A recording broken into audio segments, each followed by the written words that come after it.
Hi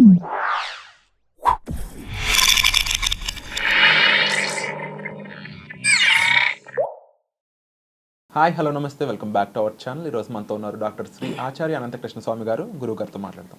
నమస్కారం గురుగారు. నమస్కారం. గురువుగారు, ఒక మనిషి ఏదైనా సాధించాలి అనుకున్న టైంలో తనకి వెంటనే వచ్చే ఫీలింగు ముందు భయం వస్తుంది అంట కదా. ఆ భయం ఒక లిమిటింగ్ బిలీఫ్ కింద మారిపోయి, అమ్మో నేను ఇది సాధించలేనేమో, అమ్మో ఈ డబ్బులు నాకు రావేమో, అమ్మో ఇది అని చెప్పేసి ఈ భయంతో వెంటనే నలిగిపోతుంటారు. ఆ నెగిటివ్ ఫీలింగ్స్లో వాళ్ళు చాలా ఇబ్బంది పడుతుంటారు. ఏం కూడా వాళ్ళు చేరుకోలేరు. ఇందులోంచి ఎలా బయటపడాలంటారు? విచిత్రం ఏంటంటే డబ్బు అనగానే అందరికి భయం వేస్తుంది. ఫస్ట్ ఏమవుతుందంటే డబ్బు అనగానే ఫస్ట్ సంతోషం అనిపిస్తుంది. ఆ తర్వాత డబ్బు పొందాలనుకున్నప్పుడు మాత్రం భయం వేస్తుంది. ఎందుకంటే చాలామంది విషయంలో జరిగేది ఏంటంటే, ఇప్పుడు నేను క్లాస్లో స్టూడెంట్స్కి అడుగుతాను, మీకు ఎంత డబ్బు కావాలని. వాళ్ళకి ఏముంటుందంటే, నాకు ఒక 2 లక్షలు అప్పు ఉంది, 2 లక్షలు అప్పు అన్నప్పుడు ఒక 5 లక్షలు ఉంటే సరిపోద్ది, ఎందుకంటే అప్పు కట్టేస్తే 3 లక్షలతో నేను సెటిల్ కావచ్చు అనుకుంటాడు. అందుకంటే ఆలోచనలు మించి ఎవరు కూడా చేయలేరు. ఒక బిజినెస్ మ్యాగ్నెట్ ఉన్నాడు, ఒక 10 లక్షలు ఒక 50 లక్షలు కావాలనుకుంటాడు. ఇంకా కొద్దిగా ఒక కంపెనీ లెవెల్ ఆలోచించినప్పుడు 1 కోటి 2 కోట్లు 5 కోట్లు కావాలనుకుంటాడు. అంతే తప్ప ఒక 50 కోట్లు 100 కోట్లు 20 కోట్లు ఎప్పుడు కూడా చెప్పడానికి భయం. వాళ్ళకి ధైర్యం అంటే కనీసం మనం ఒక సంఖ్య చెప్తున్నప్పుడు ఆ సంఖ్యకి ఎన్ని సున్నాలు ఉంటాయో కూడా మనకు తెలియదు. ఒక 2 కోట్లు అన్నాం, ఆ 2 కోట్లకి ఎన్ని సున్నాలు ఉంటాయో తెలియదు, 10 కోట్లకి ఎన్ని సున్నాలు ఉంటాయో తెలియదు. ఇక్కడ మన సబ్జెక్టులు ఏంటంటే, నువ్వు స్పష్టంగా దాని పట్ల అవగాహన కలిగి ఉన్నప్పుడే అది నువ్వు పొందడం అనేది జరుగుతుంది. కాబట్టి భయం అనేది చాలామందిని పట్టి పీడిస్తుంది. 2, డబ్బు వస్తే మీరు ఏం చేస్తారు అని అన్న అనుకోవాలి, దగ్గర ఆన్సర్ ఉండదు.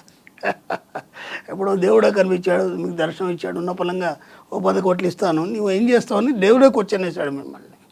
లేదంటే ఒక అతీత శక్తి మీకు క్వశ్చన్ వేసింది, నీ దగ్గర ఆన్సర్ ఉండదు. ఆ 10 కోట్లు ఏం చేస్తావు? ఎందుకంటే ఇప్పటి వరకు 10 కోట్లు నీ దగ్గర వస్తే నేను ఏం చేయాలనే ఆలోచన నీ దగ్గర లేదు. అంటే ఏనాడు కూడా ఒక 10 కోట్ల గురించి నువ్వు ఆలోచించలేదు. ఇప్పుడు ఉన్నప్పుడు నాకు క్వశ్చన్ వేసరికి ఏం చేయాలో నీకు అర్థం కాదు. కాబట్టి డబ్బు అంటే చాలామందికి భయం. ఆ భయం ద్వారా డబ్బును పొందలేకపోతున్నారు, డబ్బును సంపాదించలేకపోతున్నారు. కాబట్టి ముందు ఆ భయాన్ని తొలగించాలి. డబ్బు అనే దాంట్లో మీకు ఎక్కడైతే భయం అవుతుందో, డబ్బు గురించి ఆలోచించడానికి కానీ ఊహించడానికి కానీ ఆ భయాన్ని తొలగిస్తే ఆటోమేటిక్గా డబ్బు రావడం అనేది మొదలవుతుంది. ఎలా తొలగించాలనేది మనం క్లాస్లో చెప్తాం. తప్పకుండా గురువు గారు. అయితే ప్రతి మనిషికి కూడా ఫీలింగ్స్ అనేవి కామను. పరిస్థితులను బట్టి ఆ ఫీలింగ్స్ మారుతూ ఉంటాయి. ఇప్పుడు మనం భయం, నెగిటివ్ ఫీలింగ్ బాగానే మాట్లాడుకున్నాము. అలాగే పాజిటివ్ ఫీలింగ్స్ కూడా ఉంటాయి. కానీ చాలామంది వాళ్ళకి వచ్చే పాజిటివ్ వైబ్స్ని, పాజిటివ్ ఫీలింగ్స్ని ఉపయోగించుకోలేకపోతుంటారు. దాన్ని కూడా నెగిటివ్గా మార్చుకునే కొంతమంది కూడా ఉన్నారని చెప్పాలి. నిజంగా పాజిటివ్ ఫీలింగ్స్, పాజిటివ్ సిచ్యువేషన్ మనం ఉన్నప్పుడు దాన్ని ఇంకా డబల్ ట్రిపుల్ ఎలా చేసుకోవాలి, దాన్ని పూర్తి జీవితానికి మనం ఎలా అన్వయం చేసుకోవాలంటారు? ఓ పిల్లాడు ఉన్నాడు, అమ్మ తయారు చేసి స్కూల్కి పంపిస్తుంది. పిల్లాన్ని పంపిస్తూ చెప్తుంది కదా, జాగ్రత్త, ఆ మూల మలుపు దగ్గర జాగ్రత్త, లేదంటే స్కూల్లో ఎవరితో గొడవ పెట్టుకోకు, నువ్వు ఏది ఎవరికి ఇవ్వకు, నువ్వే తినాలి, జాగ్రత్త. ఇవన్నీ మీకు పాజిటివ్గా అనిపిస్తున్నాయి, కానీ అవన్నీ నెగిటివ్స్. ఇందాక మీరు అడిగారు, మన పాజిటివ్ని కూడా నెగిటివ్గా మార్చుకుంటాం మనం అనేది ఇదే.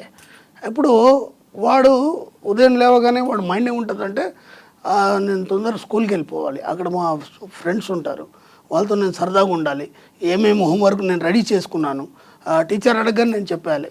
ఒక హెల్తీ మైండ్తో ఉంటాడు వాడు. ఆ వెళ్ళే మూమెంట్లో మనం ఇవన్నీ జాగ్రత్తలు చెప్పారు కంటే వాడు సబ్కాన్షియస్ మైండ్ దెబ్బతింటుంది.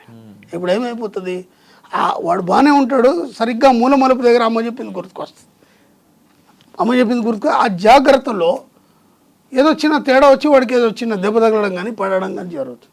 నువ్వేమీ చెప్పలేదు, వాడు సబ్కాన్షియస్ మైండ్ ఫ్రీగా ఉంది, ఈజీగా వెళ్ళిపోతాడు, ఈజీగా వచ్చేస్తాడు. కాబట్టి ఎక్కడ కూడా మనం ఏం చేస్తామంటే, మీరు అన్నట్టుగానే ప్రతి దగ్గర కూడా మనం దాన్ని పాజిటివ్ అనుకొని నెగిటివ్గా మార్చుకుంటాం. కాబట్టి ఇక్కడ విచిత్రం జరుగుతుందంటే, అది ఎందుకు జరిగింది, అలా ఎందుకు జరిగిందంటే, మీకు బుద్ధి తెలిసినప్పటి నుంచి ఇప్పటి వరకు సమాజం నుంచి మ్యాక్సిమం పాజిటివ్ అనుకొని నెగిటివ్నే నేర్చుకున్నాం మనం. కాబట్టి అది పాతుకుపోయింది సబ్కాన్షియస్ మైండ్లో.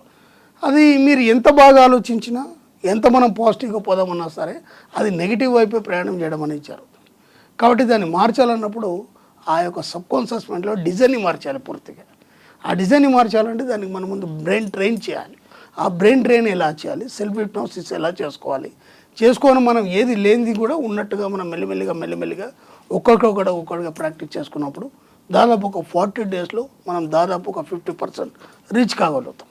ఆ తర్వాత ఇంకేమైనా డిస్టర్బెన్స్ వస్తే దాన్ని ఎలా అధిగమించాలనేది మనం క్లాస్లో చెప్పడం జరుగుతుంది. తప్పకుండా గురువుగారు. మరొకసారి ఆ క్లాసెస్ అనేవి డేట్స్ అవి అంటే కాస్త డీటెయిల్స్ మా కోసం మన ఆడియన్స్ కోసం షేర్ చేస్తారు. ఓకేనండి. ఇప్పుడు మనకి ఈ 2024 అండి, మనకి 15th సెప్టెంబర్ వచ్చి మనకి రాజమండ్రిలో ఉంటుందండి.